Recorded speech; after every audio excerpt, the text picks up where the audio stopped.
Good morning, everybody, and a happy Monday morning. I hope you guys all had a fabulous weekend. You guys, I am covering 8 different stories in here. Some are small updates, some are main stories. There's a lot to cover, so let's just jump in and get there, shall we? Let's go. We're going to start with these articles that are coming out that are supposed to invoke sympathy for Harry and Meghan, but they don't do anything for me. Because what's being said is that they're headed for a rough Christmas because they're missing the royal family and the holiday is quote unquote bittersweet. Are you serious? Listen, just to point out, it was Meghan's decision to cut off the white side of her family, the black side of her family, her father, her half-siblings, her cousins, her aunts, her uncles, all these people that had helped her. It was her decision to cut everybody off except for her mother. They are literally moaning and saying this and putting out these PR puff pieces because they did not get an invitation to Sandringham.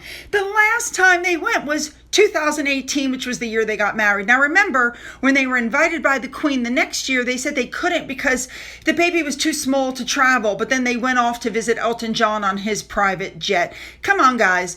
Nobody wants to see them. They can't be trusted. They'll probably be mic'd up. I can totally understand why they're not invited. It is what it is. I also find it kind of pathetic. They're complaining they didn't get an invitation when they did receive invitations every year for multiple years and they turned them down. All the royal family has done is take the, decision out of their hands.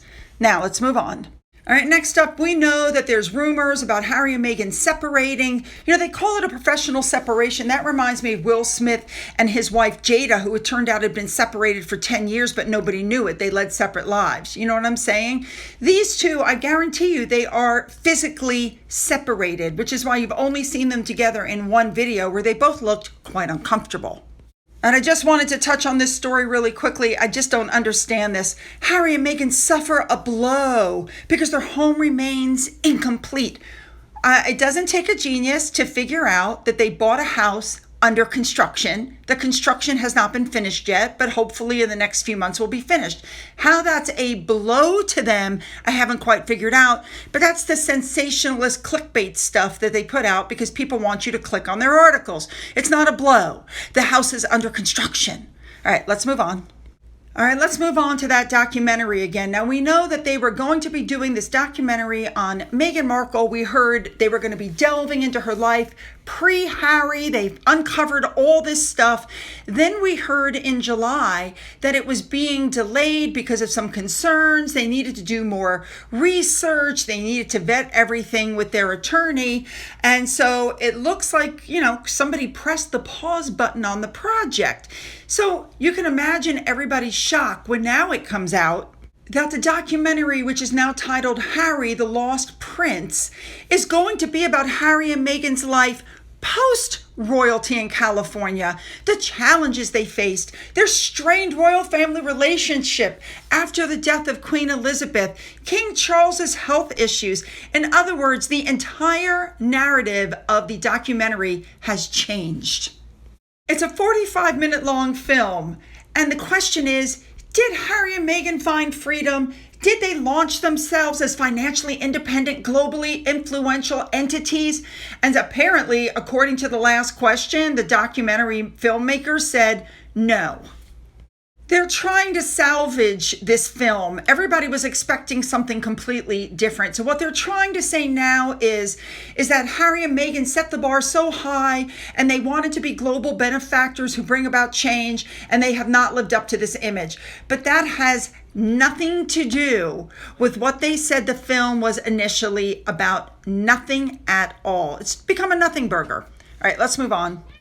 All right, here we go. The next story really got me. They're saying that a potential U.S. trip for King Charles could be complicated because of Harry and Meghan.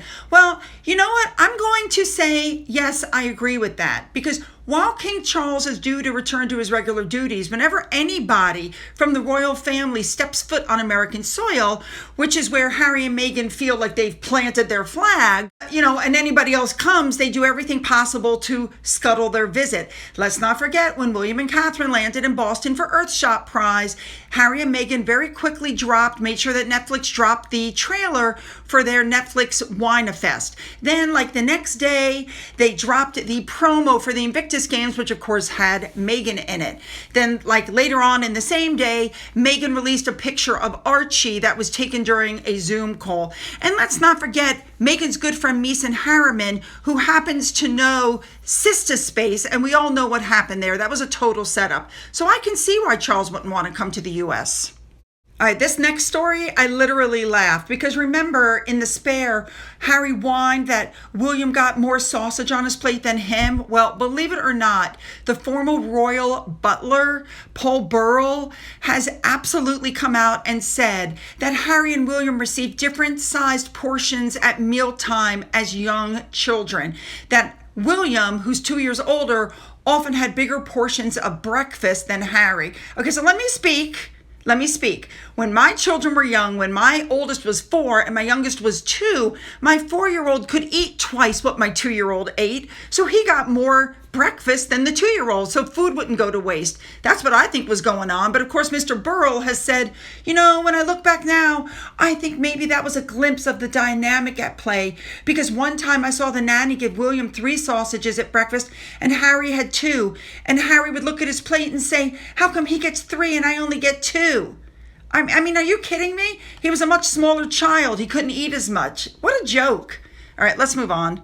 All right, this is one of the bigger stories for today. Remember when Harry had his friends over, his Eton friends, and they met Meghan, and apparently they were very unimpressed? That would be an understatement.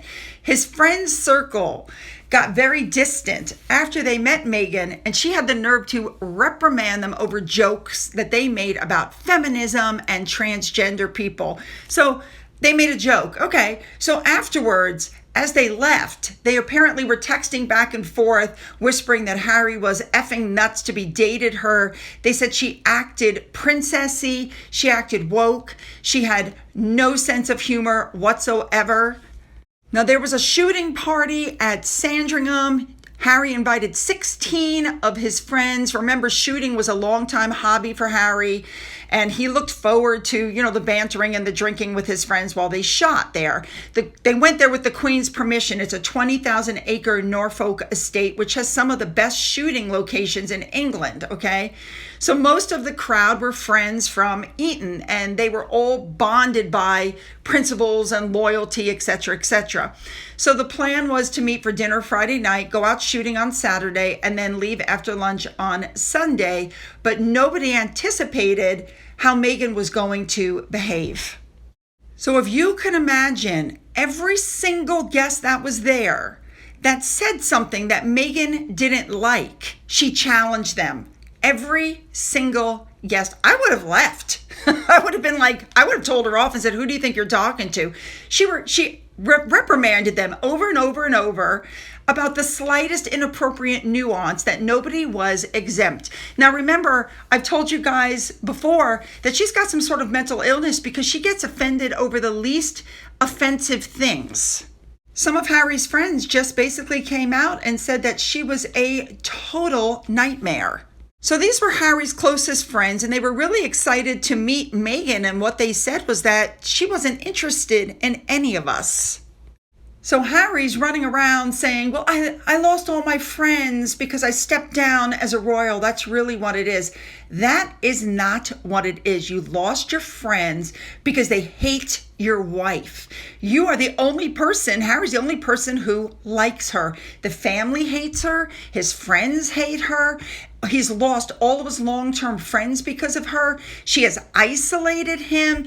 And for some reason, Harry can't see it. I don't know what the hell is wrong with this guy, but he can't see it. He thinks that absolutely everybody else is at fault. It's the weirdest. I mean, the guy is like brainwashed.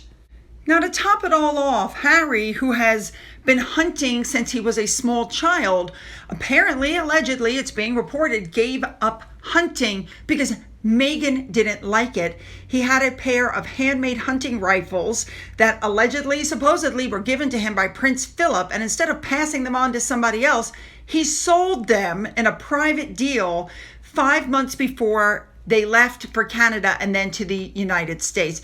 We had heard something was going on because they had Boxing Day, and apparently, the first year they were together, and Harry apparently said he would abstain from the traditional Boxing Day hunt. Now, the palace said it wasn't true, but as it come to find out, he didn't go. Now, of course, we know that Harry's told friends he misses his camaraderie of his friends and the forces. We know he gave up Royal Marines and the honorary air commandant of the Royal Air Force, and he was stripped of everything. Apparently, he's telling friends he can't believe how his life has been turned upside down. Well, marry in haste, repent in leisure. All right, you guys, you know what to do. Put those comments down, make them good because I'm reading them. Then hit the thumbs up button, hit the like and the subscribe button and the bell for all notifications. Then go down into the description box where you'll find the link to video number 2. Follow me over. Let's go.